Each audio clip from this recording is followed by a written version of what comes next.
name's Grace Hayek, and I welcome you to the library's program tonight, Glencoe's Architectural Top 10 Designers, Buildings, and Details. This is the second in a three-part series that we're doing in partnership with the Glencoe Preservation Commission. The first in the series on Glencoe's modern heritage was presented in May by architectural historian Susan Benjamin. If you missed it live, and it was a great program, you can still watch the recording on the library's YouTube channel. The third and final program in the series on the benefits of landmarking your house will be on Tuesday, July 7th. It will be presented by Jessica Mavrogenis and Erica Block, who are members of the Glencoe Preservation Commission. Now I'd like to introduce tonight's speaker. Peter Van Bechten is a retired architect. He's been on the Glencoe Preservation Commission since 2008 and has served as its chair since 2019. He worked at the Chicago office of Skidmore, Owings & Merrill for over 3 decades and rose to be a studio head and design director.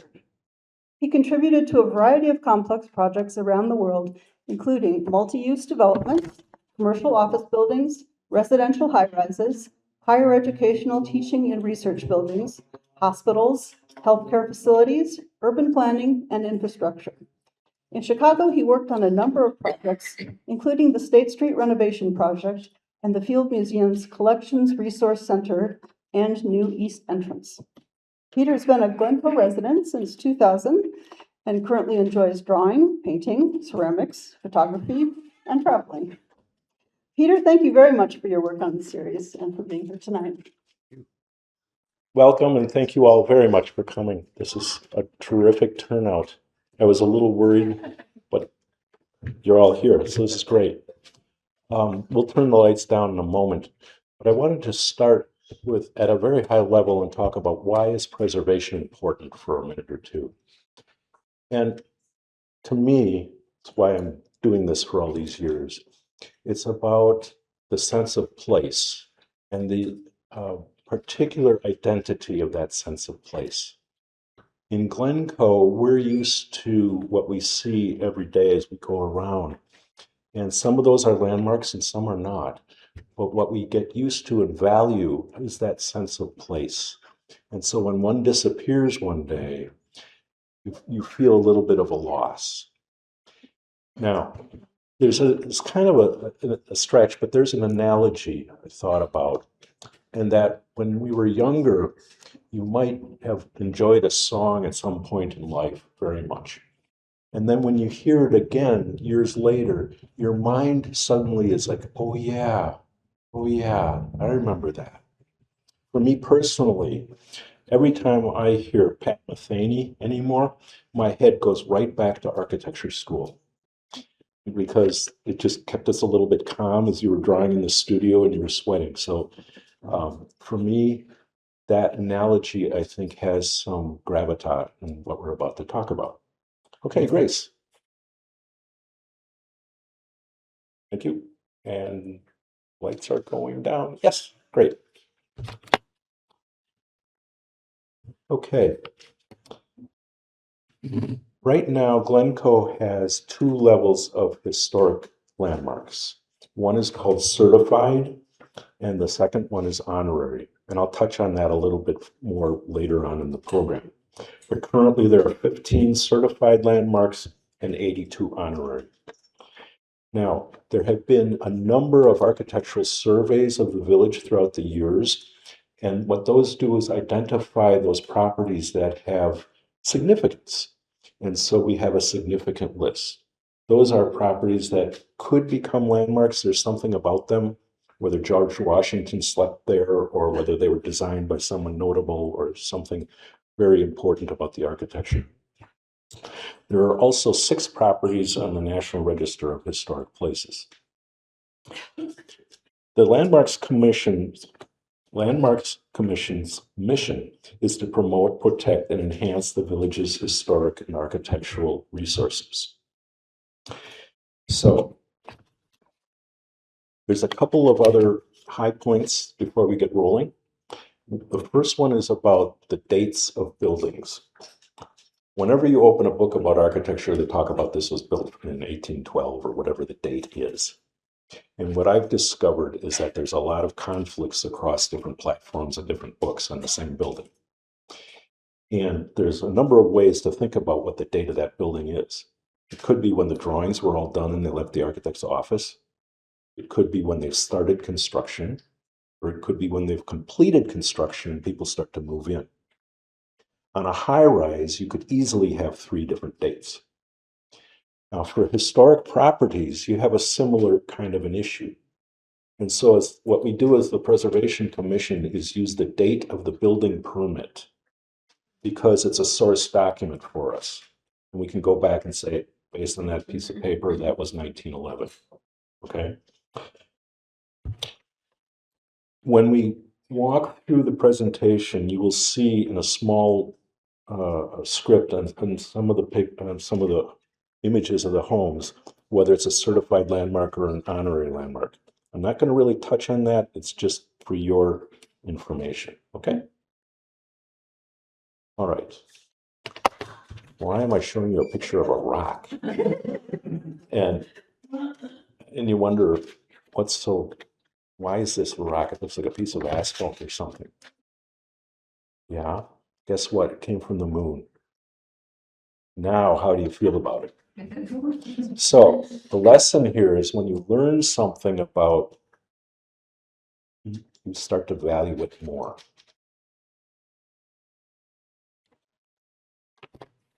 Minoru Yamasaki, the architect for the World Trade Center towers, said this in 1964.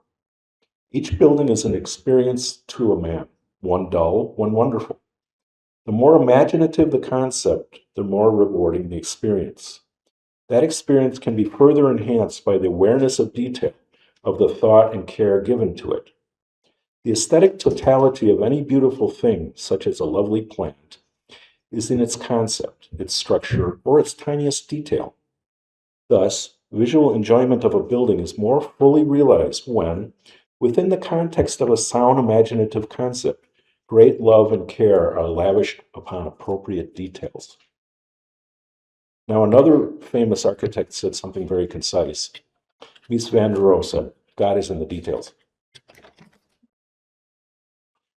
So, number 10 on my list, again, these are from my opinion, and at the end, I will invite you to think about it and how would you do this?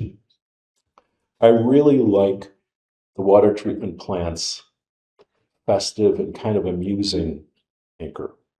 It's very appropriate. This is the brickwork on the back of RDK Sushi on Tudor Court. Now just take a look at the bricks, the colors, and this could have been just a boring brick wall, but somebody thought about it and said, let's make something that's memorable.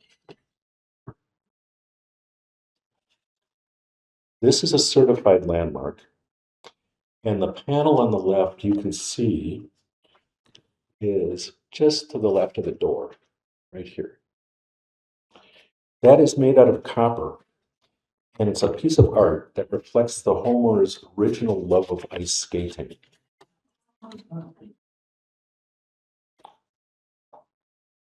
Now, I think probably everybody has seen South School, but how many people have actually seen The Weather Vane, where the children are joyously running up the stairs, and they're sorry, my shaking. There's the teacher waiting for them. This was a gift of John Armstrong, who was the architect of that school and a Glencoe parent. This was in 1926.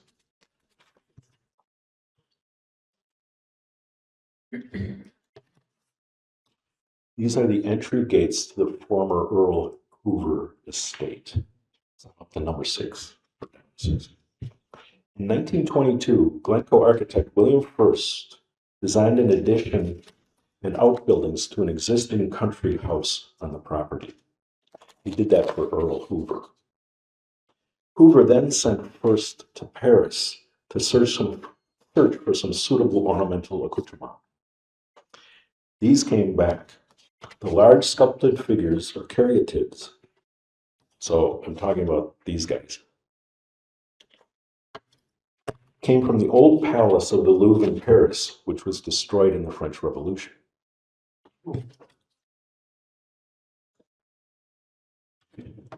This used to be called the Glencoe State Bank. Now today it's Paris Bank. The three-story building was originally included a bank, shops, offices, and apartments. The Mayan decorative motifs, which you can see here, were popular during the Art Deco period to create a distinct aesthetic rooted in the antiquity of the Americas rather than relying on the traditional European or classical styles. Contrast this from the prior slide. This was designed by Leon Stanhope. Number 4 on my list is the entry pier on the left, and this is at 100 Old Green Bay Road. And that's a carved limestone panel which with a geometric abstraction of nature. And this pillar is right along the sidewalk, right adjacent to the sidewalk that takes you up to the front door. And so you can walk down the sidewalk and see this and see what it can do for you. Okay, I think this might be the only gargoyle in Glencoe, but there's actually 2. It's at the Lakeshore Country Club, and it's right up here. There's one there and one here. North Shore Country Club, sorry. This was designed in 1910 by Howard Van Doren Shaw. Number 2 are the stained glass or art glass windows of the Glasner House, designed in 1905 by Frank Lloyd Wright. And you can see, right, every year the second grade comes through the Frank Lloyd Wright house, and there's a little spiel that you give them.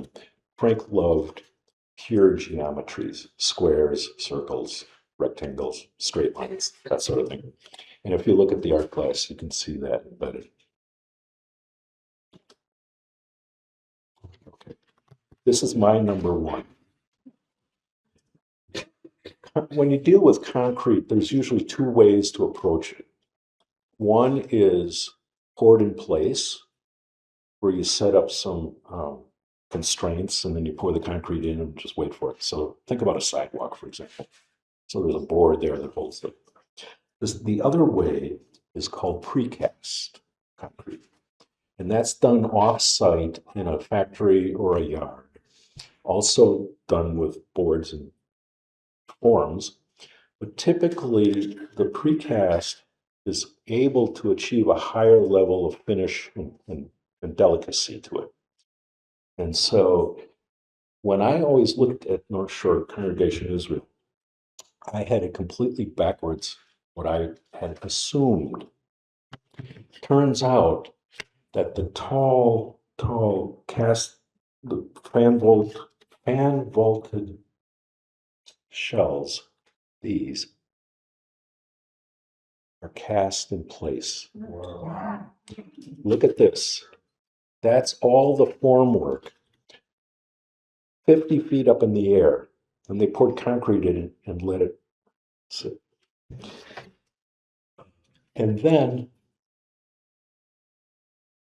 the wall panels, those are the precast elements. When I learned that, I said, what? But the more you stare at it, yes. And think about it for a second. A Gothic cathedral that has the vaulted shapes was essentially done the same way, where they had to build formwork way up in the air. The guys got up there and dealt with it, put bricks and whatnot, or stone. It's exactly the same. But what's modern here is that these shells are not connected. They're held apart by the smallest piece of metal. And you can kind of see that in the middle image. See how delicate that is? That lets light in through the middle. This was designed by Minoru Yamasaki, the same man who designed the World Trade Center towers.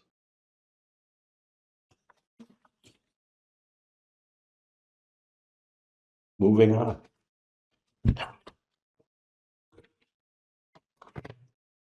There's a really famous quote by Frank Lloyd Wright.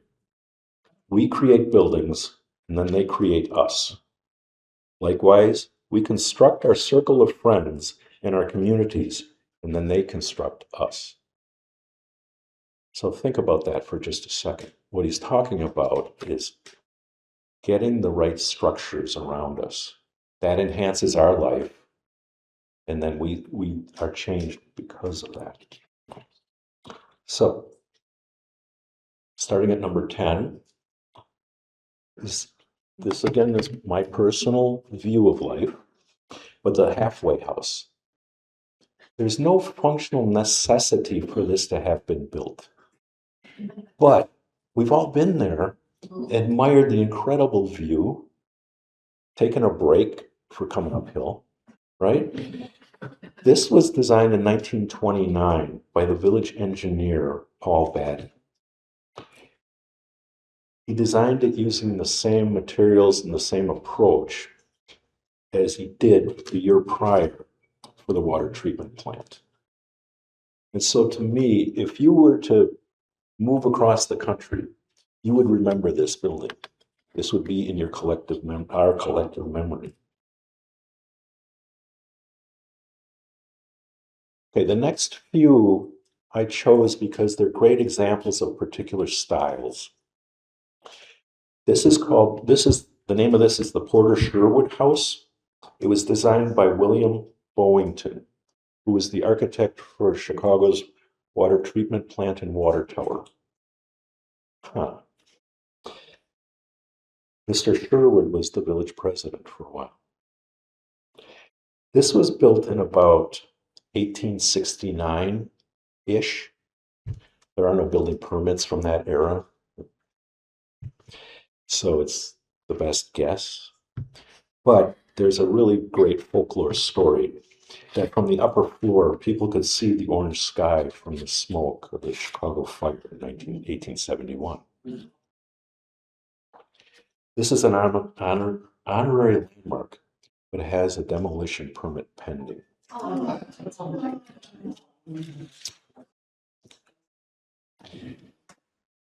The Samuel Powell House in 1894, you could describe this as Queen Anne or even Victorian. And what I like about this house is its exuberance, its front porch. It's a little hard for you to see, but there's a lot of detail going on up in the gable. And what I really love about the house is the exuberant little panel right here. It's carved, and this is over on Greenleaf. If you had the, It's our house, just want to say.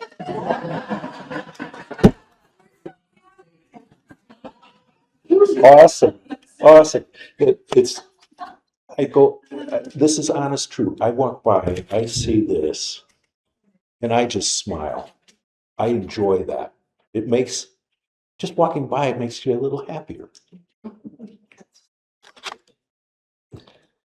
Where was it? Okay. Okay, you probably know this one. It's a Frank Lloyd Wright design for William Glasner in 1905. This is on the National Register of Historic Places. It also has an easement with the Frank Lloyd Wright Conservancy. So even though it's not a Glencoe landmark, there are protections in place for this home. This building stretches out into nature. And when you're inside, it's almost a continuous band of windows. And so when you look out, it's kind of a magical experience. This one does not have a dining room. 1905. It's considered to be a precursor of Wright's later work called the Usonian style. 1905. The first one in Glencoe, first Wright building in Glencoe.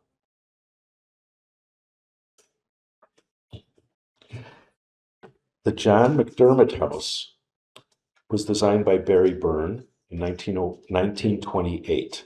It's the only Art Deco house in Glencoe. Barry Byrne worked for Wright for a number of years, about 5 or 6 years, and Wright actually liked Barry Byrne. But after leaving, he went on to form a very distinct Art Deco style. And if you like this, Google Barry Byrne, and you can see a number of his works around in the Midwest, and you can go visit them, different churches and places of worship.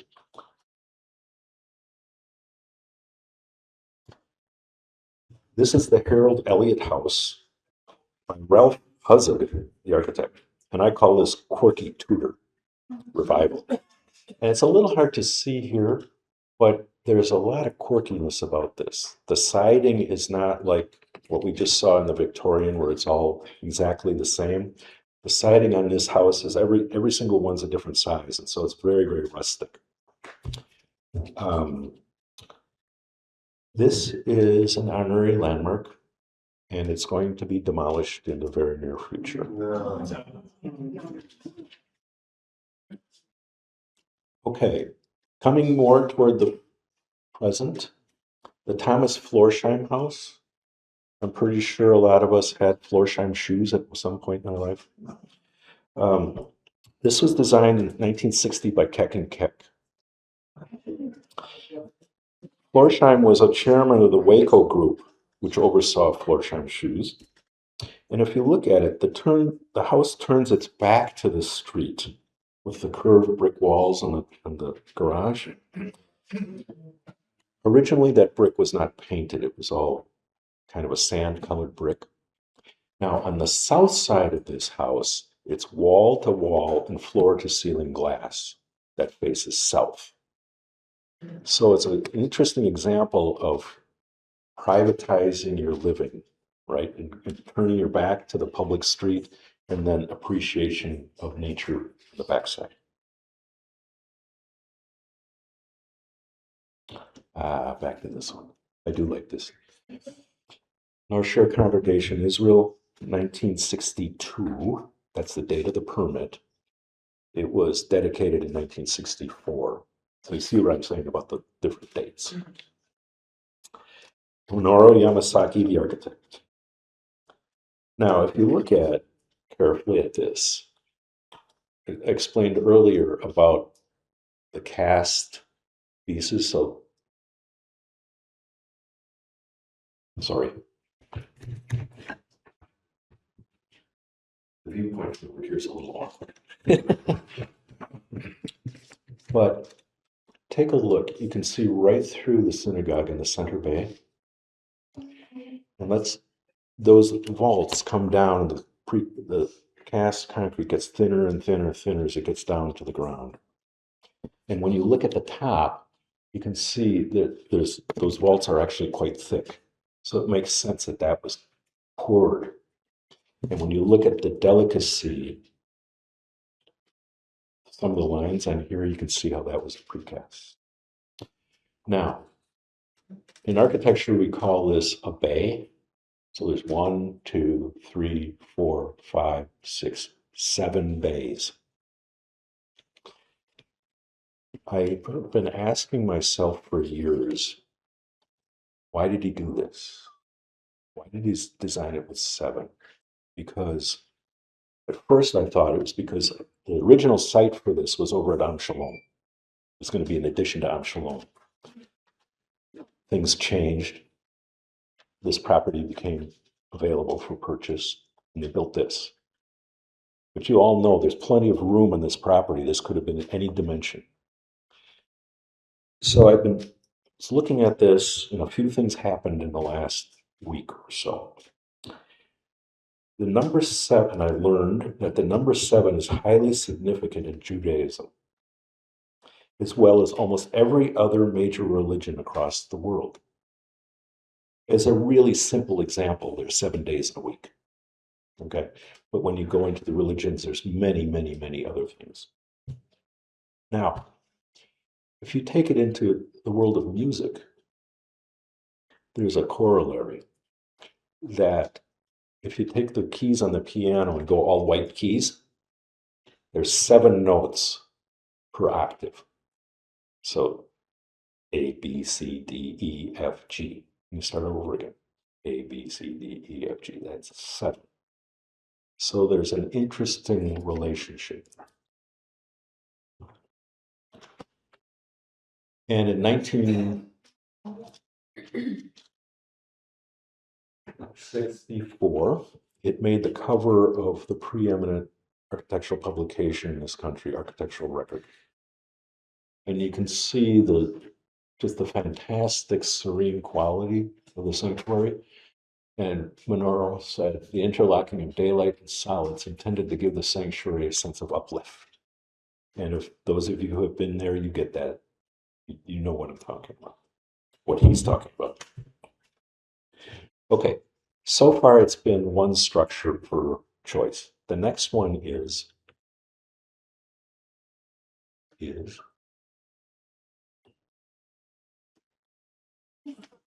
a number of structures to form a neighborhood. And so as I was thinking about this, it's not just a single one, but what do all of them together, what does that, it makes a place. This was designed by Keck and Keck for the Harold Friedman's construction company. In 1942, Keck and Keck completed the initial designs on a site plan. That's 4 months after Pearl Harbor.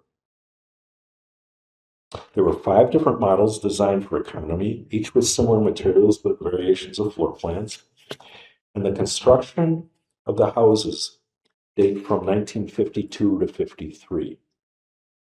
So remember what I said about the dates. What is this date from? 42, 52? It's kind of, but you can see what I was talking about here from this Google view of this very serene mid-century neighborhood.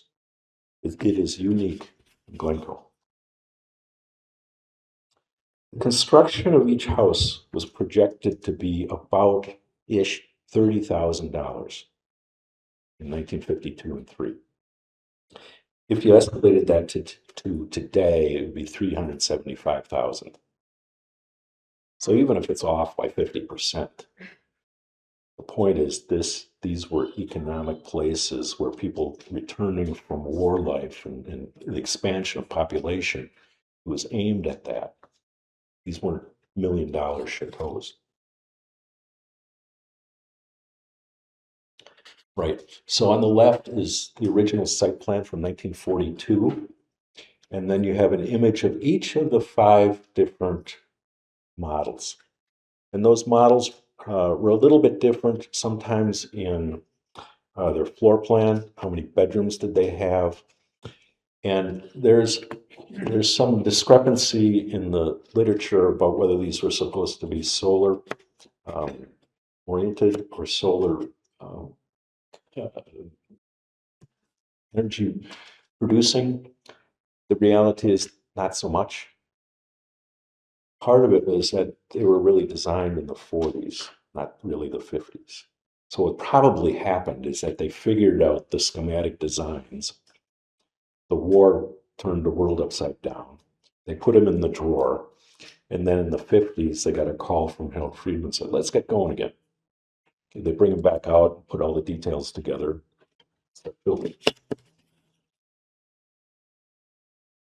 Okay, number 1, you might have seen this one coming.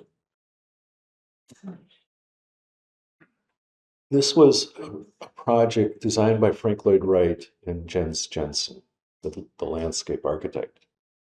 And remember I said earlier, and used the reference to the stained glass windows about Wright liking straight lines and pure geometries. When we're about to walk through briefly the neighborhood, take a look at the street and the views that you get. It's not a straight line. Wright designed a number of other communities prior to this. We're just almost like a Chicago city grid. This is much more organic, and it takes advantage of the differences of topography and the tree layout at that time. So let's see if this works. Okay. So see what I mean about that S shape? And this is just a quick walk through the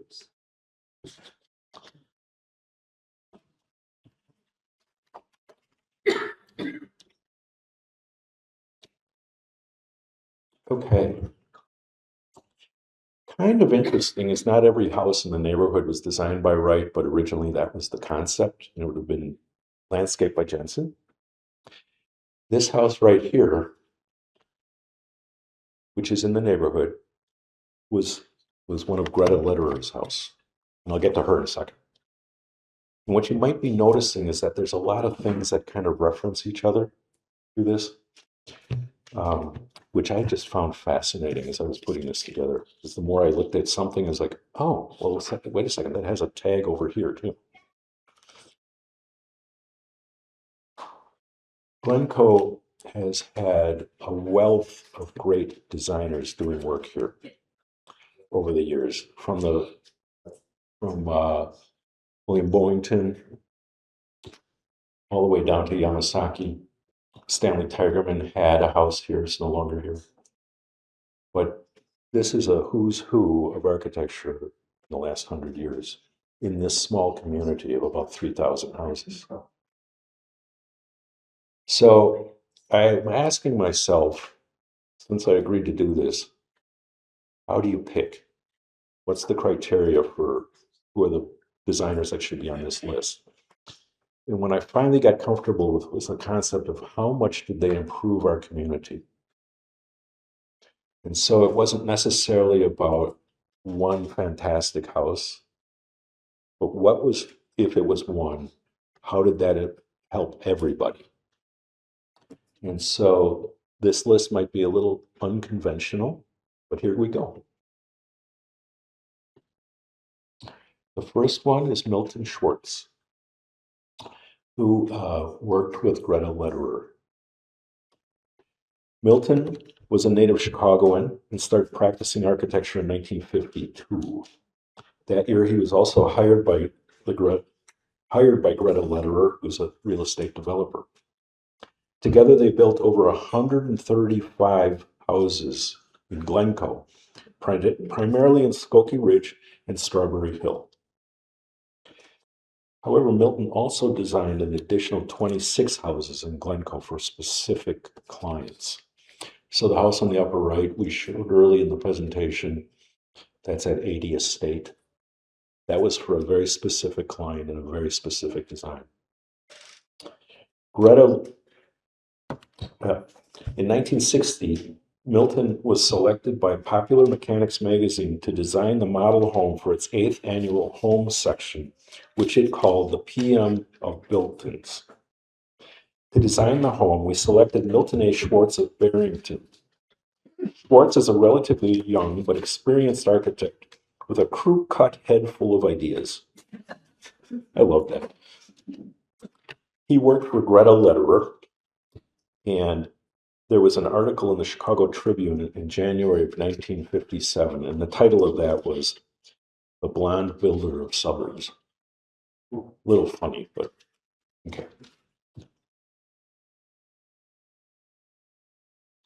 The next one was Leon Stanhope. Because the more I dug into this, I heard the name, but the more I dug into it, it was like, huh, this guy really was something. He worked for Burnham and Root for a while, working on the Chicago Exposition, Columbian Exposition in 1893. Then he went on to work for Chicago as the Assistant Commissioner of Buildings, and then he turned to private practice. So in 1906, he designed the Plamadon Manufacturing Company building at Monroe and Clinton. That's up here. That is considered to be the first reinforced concrete building in Chicago.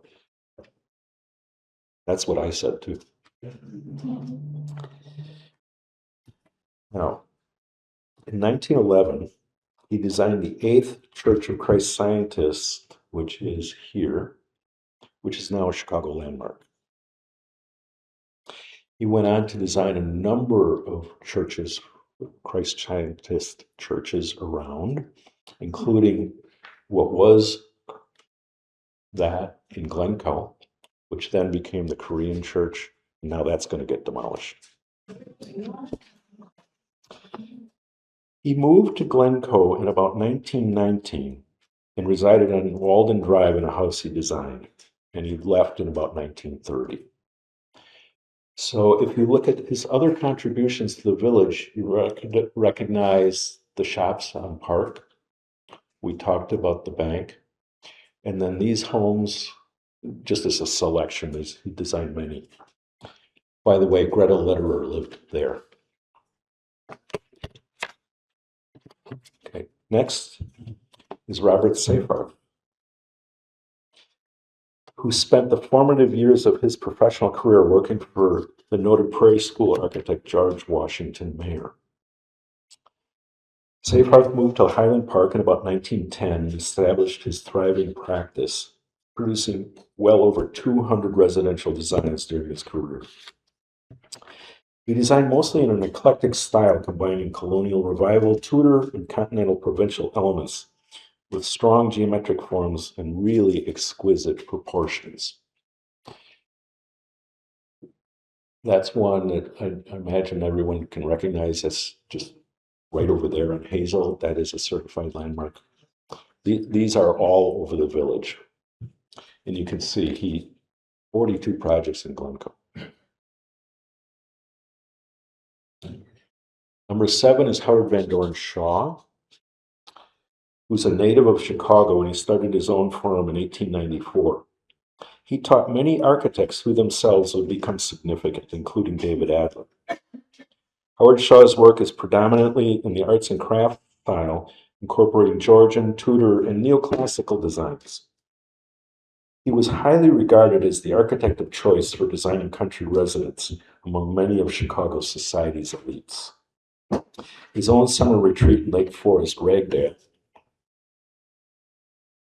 is an excellent example of the arts and crafts style of architecture.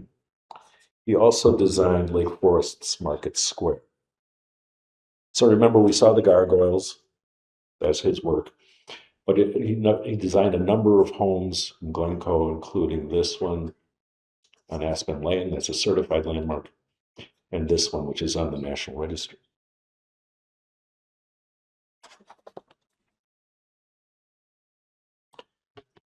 Number 6, George Mayer. Before opening his own practice in 1888, Mayer worked alongside Frank Lloyd Wright and George Grant Elmsley at the offices of Joseph Lyman Silsby. Mayer was a significant and early contributor to the Prairie School style of architecture, as evidenced by his 1897 design of the John Farson House in Oak Park, also known as Pleasant Home. He blended arts and crafts with traditional architecture in his designs. He was a resident of Kenilworth, and he designed several Kenilworth structures, including the central fountain, the Kenilworth Club, and the limestone pillars marking Kenilworth's entrances to Sheridan Road.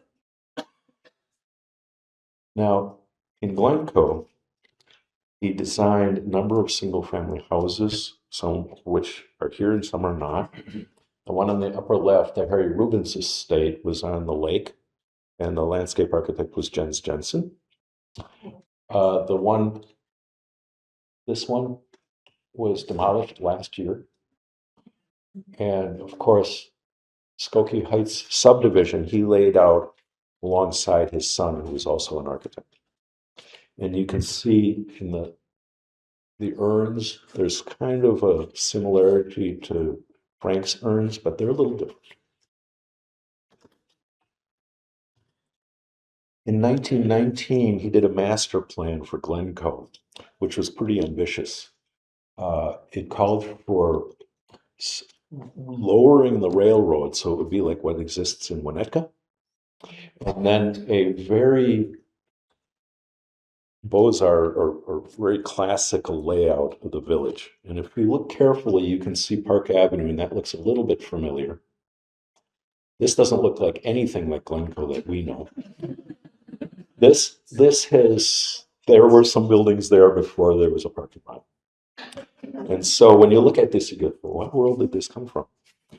What to me is striking is the larger concept of saying, okay, there's a village center. And guess what? One was a library. They were thinking ahead because the library was growing and growing, and they were trying to find good spaces. So, okay, but this didn't actually happen. But I just find it fascinating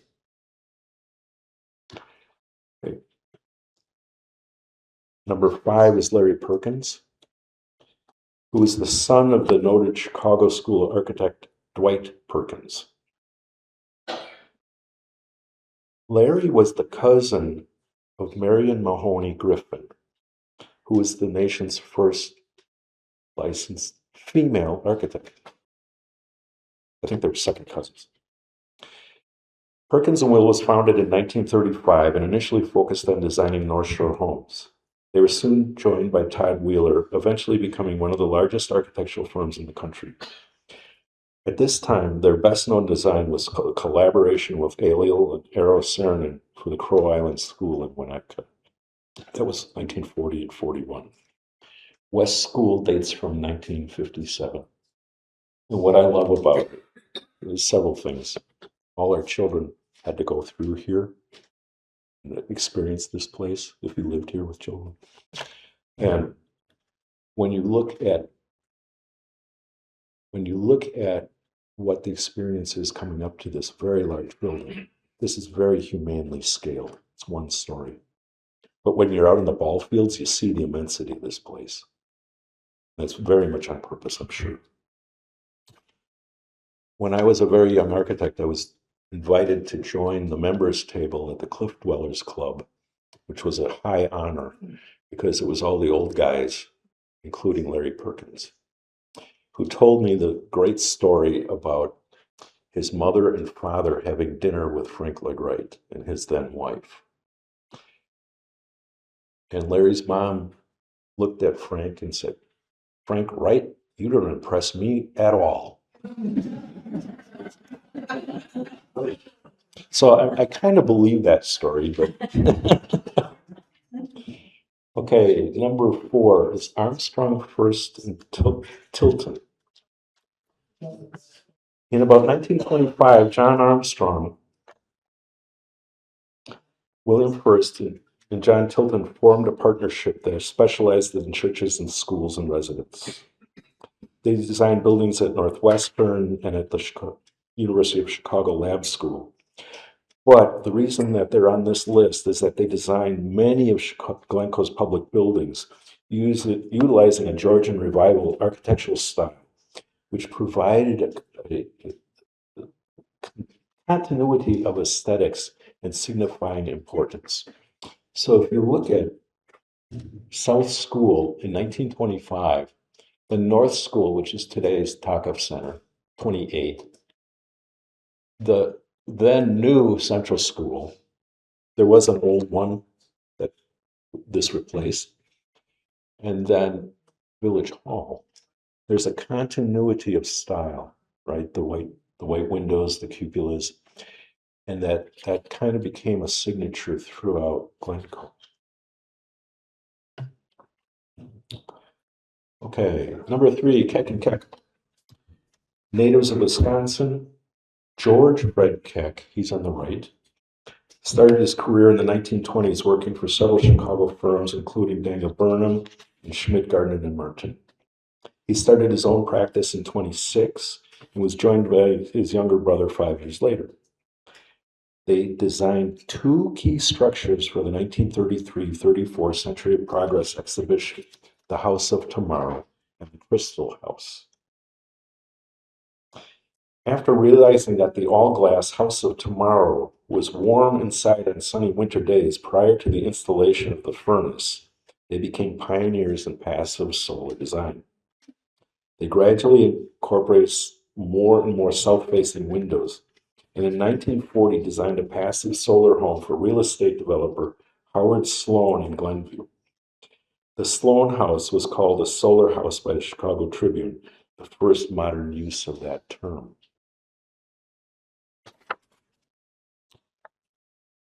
Number 2, they said designers, so they're not all architects. This is a landscape architect. Jens Jensen emigrated from Denmark to America in 1884 and became a laborer for the Chicago West Park Commission. By 1888, he was experimenting with using local prairie wildflowers to create an American garden. Unlike then, the practice of creating gardens that look like they might have come from Versailles, very ordered and geometric.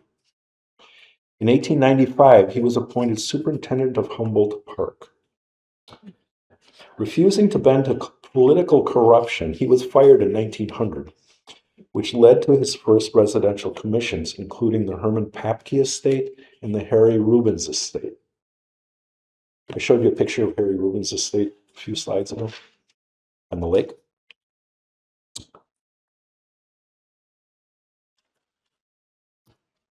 He served as an advisor to the Glencoe Plan Commission, Glencoe School Board, and Park Board from about 1911 till about 1930 or 35, when he moved from his residence and studio in Highland Park to Ellison Bay, Wisconsin, where he established the Clearing Folk School, which still remains.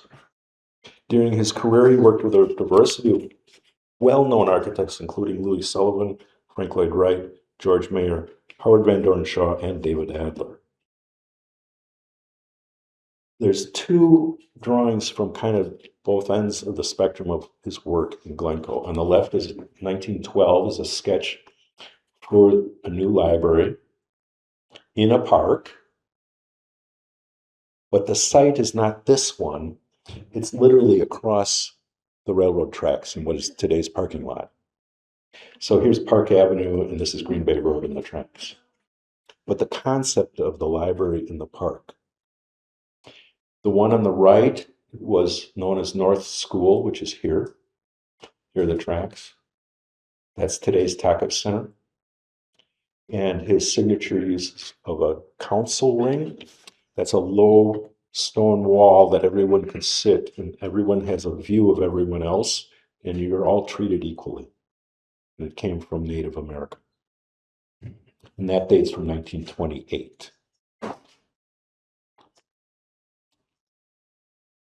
The stone piles at Rockgate Lane are from Jens Jensen.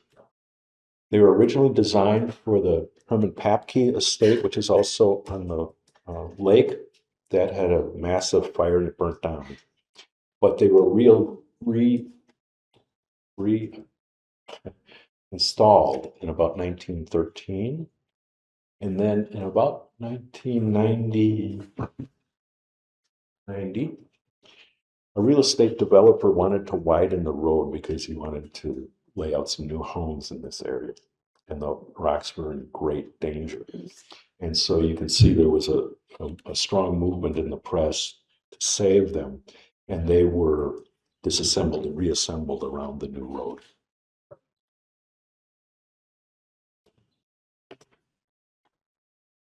On the left is a concept drawing he did in 1920. It's called the Lloyd School Center. It's out in West Chicago. And today that's now the Leslie Lewis Elementary School and the Robert Follett Park. And if you look carefully at this, here's the school. Here's the girls' play area, here's the boys' play area, here's a swimming pool, here's tennis courts, here's a gardens. It's a school and a park, 1920. Jensen worked with and mentored Robert Everly, Robert became Glencoe's first superintendent of parks in 1930. So you see up here. And this is the park next to South School. When you read all of the literature out there, they say that that was Robert Everly's idea. I beg to differ. Jensen was still at work in this community. Robert Everly was working with Jensen, maybe for Jensen. Now it's been named after Robert Everly, appropriately so, because he was superintendent for so long. But the idea clearly came from Jensen's head, and the whole idea about it, he intended to provide a school building and grounds that would stir a child's imagination. Gardens create a love for the soil in the minds of the children that will develop into desire for a better, cleaner, and healthier house in the mind of an adult. Those aren't Jen's words. Okay. In 1912, Charles Stonehill had this house built on the lake. And you can see it's pretty proud. It's a French. The architect for this was David Adler. And does anybody know? David Adler went to Paris, graduated from the École des Beaux-Arts in 1911. He came back and got a job with Howard Van Doren Shaw. Together. Now, when you look at this, the landscape architect was Jens Jensen. Remember when I talked a minute ago about Jensen wanting to make things much more natural? This is a very formal array of trees to focus your eyes on the house. So several years later, the photograph in the upper right shows what happens when the landscape architect has a little bit of revenge. This is on Jensen's drawing. It says umpulapsis angelmane and umpulapsis vecese. That equals Virginia creeper and Boston ivy that have just grown up and really softened the house.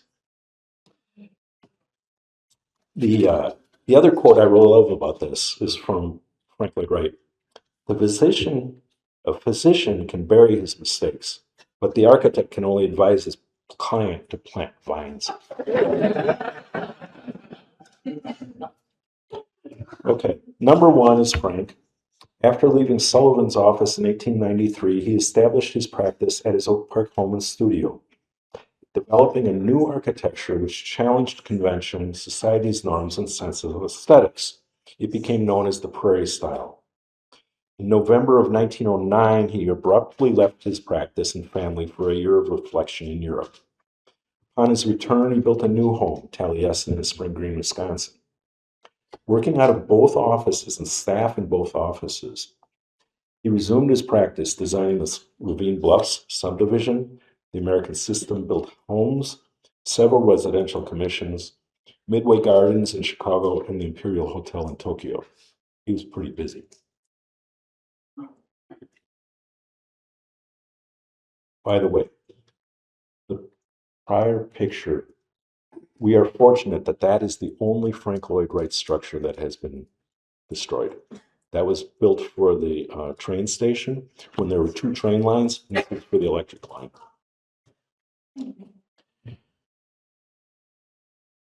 Wright designed over 1,000 projects and was cited as the greatest American architect of all time by the American Institute of Architects. He was an architect, interior designer, furniture designer, graphic artist, author, and educator, and musician. He was strongly inspired by nature's forms, colors, and materials. See how this just kind of tucks in to the natural surroundings. Johann Wolfgang von Goethe famously said, "I call architecture frozen music."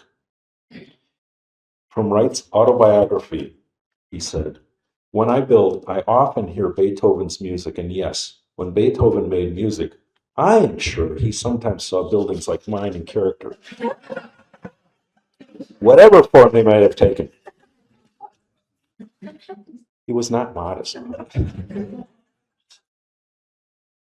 When I look at this, I actually can feel the weight and seriousness of Beethoven.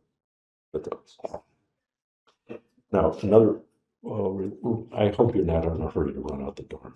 This is going a little longer than I had anticipated, but it's great fun. When I was working downtown, I would often see on Michigan Avenue, on the other side of the Art Institute, a street vendor who would ask tourists, "Do you know what Beethoven's favorite fruit was?" And the tourist would, "Huh? Banana, na, na, banana, na, na." Okay. We would see each other and I would just say, "Banana, na, na." Just as music relies on mathematical intervals, rhythm, and harmony to create a masterpiece, architecture relies on proportions, spatial sequences, and repeating elements. Both art forms are designed to evoke emotional responses from their audiences. I think it's a little stretch, but that Ravine Bluffs could be seen through Wright's musical lenses. A Bach or a Beethoven fugue is an example. An interwoven texture where melodies speak or chase each other. So let's just imagine an architectural choir. In the Booth Cottage, there's a continuous band of windows, and originally this was an open porch, open to the air. So in my analogy, this could be the light and airy soprano.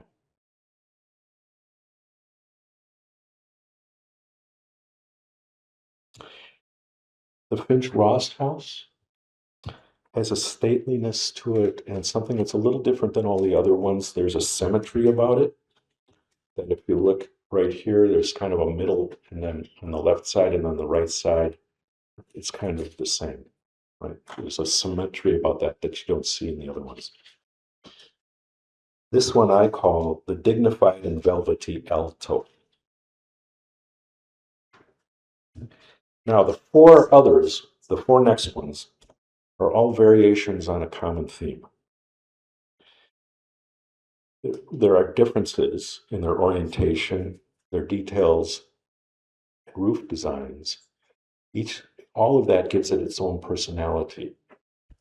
To me, that sounds like the tenor quartet singing a similar song, but they all have a little bit of melody uniqueness.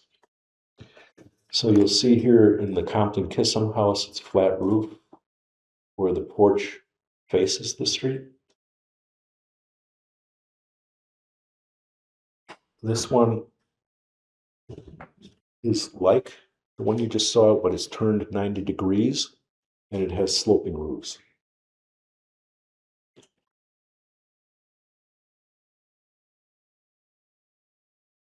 This one, the porch has been taken off the front and it goes to the side. The Ross house, but it has a flat roof.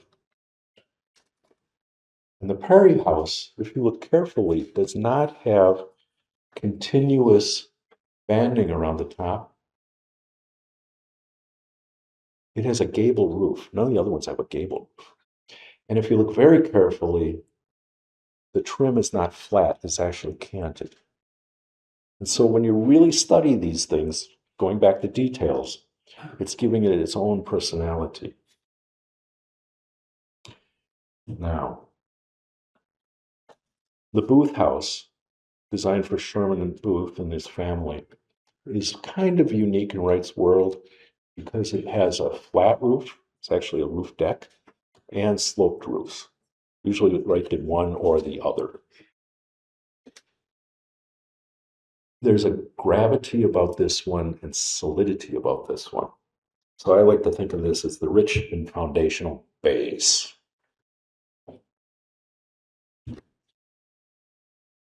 Now the monuments and bridge are all poured concrete, and they serve as the introductions to the subdivision. The cast concrete sculptural elements provide visual weight and contrast. And all of these provide a sense of rhythm and counterpoint to what we just saw. What is kind of fun is that the one in the middle is actually opposite hand from the other two. If you look carefully, it's actually flipped left. That's the one at the west end of Sylvan. And the bridge, of course. This is Wright loved cantilevers. And when you look at this, that's about 6 feet square. That comes down to about an 8 or 10 inch little tube supporting it. Now that's a cantilever. Okay. Finally, Glencoe has the third most built Frank Lloyd Wright structures in the world after Oak Park in Chicago. Florida Southern claims they have 13 as well, but some of those were built well after he died. So we like to say we were number 3. But if you look, there are Wright houses around us, but to have this concentration here is truly unique. And to me, this Wright got to number 1. Okay. All right. We are going to transition for a few. What are we doing? Okay. 2 minutes over. I've got another 5 to 10 minutes. I hope everyone can be patient because I'd like to show you a resource that's on the village website called the Architectural Story Map. And you can then do this at home.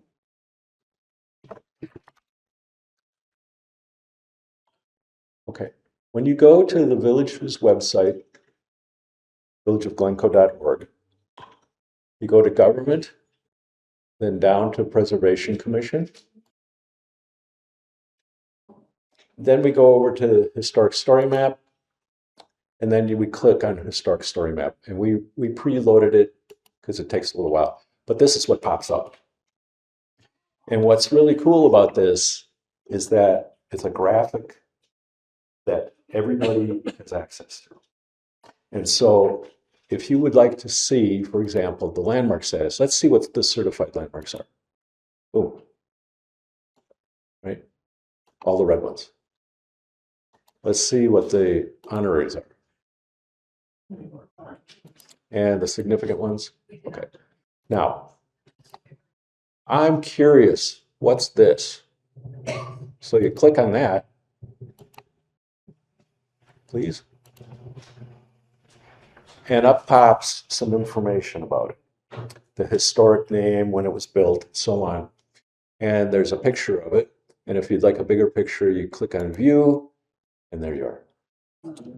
And so let's go to the next one. Let's say we would be curious to see about an architect. We spent too much time with him.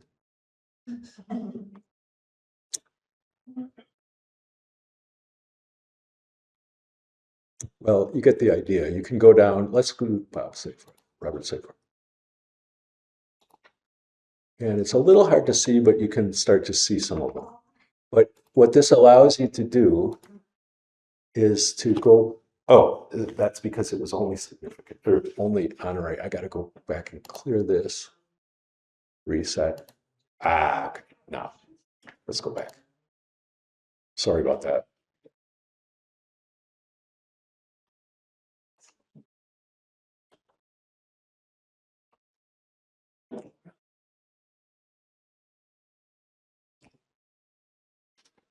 Oh, let's do Stanhope.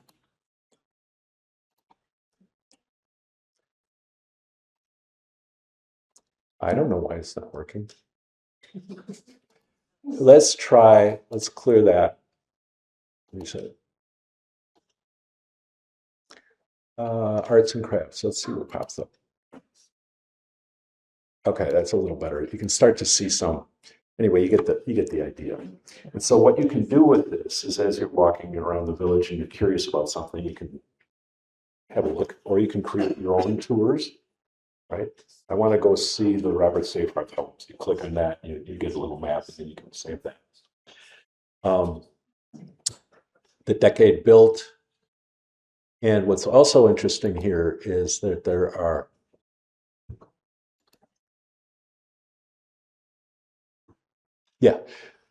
residential and non-residential. And so if your head is taken, I want to see what's happening at Park Avenue, right? You want to know more about that building. You can look under non-residential and some information. This is something that the commission has worked on for a long time. And it's a pretty good resource that not a lot of people are aware of. So I'm really happy to share that with you this evening. Okay. That's it for me. So are there any questions? Yes. Why do you think so many significant designers ended up in Glencoe? The question was, why did so many significant designers wind up in Glencoe? It's a good question. It's a fair question. I think one of it is the economic prosperity of this village.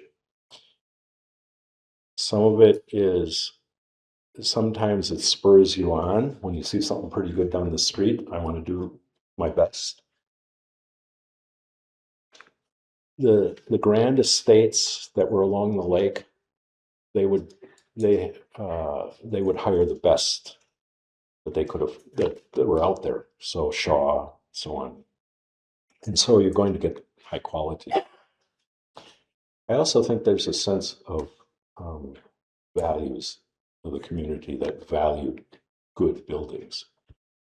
So it's kind of wrapped into this situation. So any other? Yes, sir.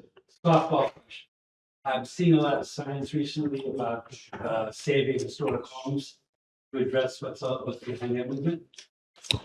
The question was, the gentleman has seen a number of signs called Saving Glencoe Homes. There is a resident, her first name is Claire, who's concerned about the loss of historic homes, whether they're the landmarks or not. And she is taking it upon herself to generate discussion, and I think she's advocating for preservation and is trying to raise awareness in the community. And, you know, I don't want to offend anyone here, but when you see one more white farmhouse after another, and I'll be honest with you, this is my own personal feeling, but the Hoover Estate redevelopment is an enormous lost opportunity. And so what I tell myself is, with some hope, in 20 some years, they won't all be white anymore. And the black will go to red, and the light will get to beige, and somebody will paint a red house. Yes. You know, look at the Hoover, the Keck subdivision, Forest Crest. There's now a lot of variety with color that didn't exist in the 50s. So, anyone else? Okay. Well, thank you all so much.